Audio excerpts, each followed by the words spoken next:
Factionism వెంటాడే ఒక దుర్మార్గపు నైజం. అయితే అది గతం. నెమ్మదిగా ఫ్యాక్షనిజం నుంచి బయటకు వచ్చి రెండు పార్శ్వాలు చూసిన ఆయన వైకుంఠం ప్రభాకర్ చౌదరి గారు. నమస్తే ప్రభాకర్ చౌదరి గారు. దాదాపు ఒక 2.5 decades అచ్చంగా ఫ్యాక్షనిజం మీద పోరాడారు. మాది ఫ్యాక్షన్ కుటుంబం. మా నాన్న మా తాతని ఫ్యాక్షన్లోనే చంపేశారు.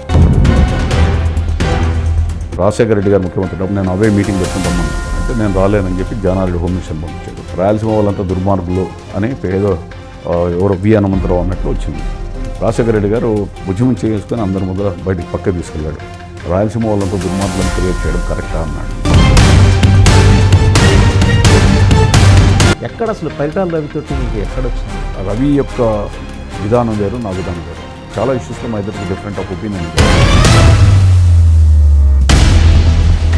రవి మీద ప్రెజర్ పెట్టారు కాంగ్రెస్ పార్టీలోకి చేర్చుకోవాలి. అది రాజశేఖర రెడ్డి గారు ప్రస్తావన చేశారంటే కుందేలు వస్తే తప్పేముంది ఒంటింటి. బట్ అతను మర్డర్ స్కెచ్కి సంబంధించి ఎలాంటి అవేర్నెస్ అయితే అక్కడ లేదా? రాజశేఖర రెడ్డి గారు ముఖ్యమంత్రి ఉన్నారు. ఎందుకంటే ఎక్కడా చెప్పలు రివీల్ చేయాలి.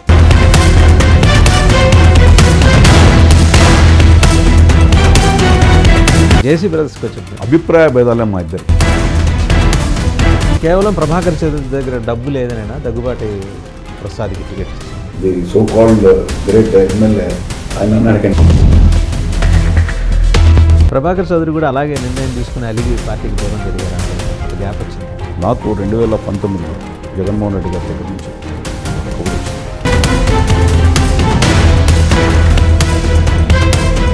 పవన్ కళ్యాణ్ గారు డీసీఎంగా ఉంటే తెలుగుదేశం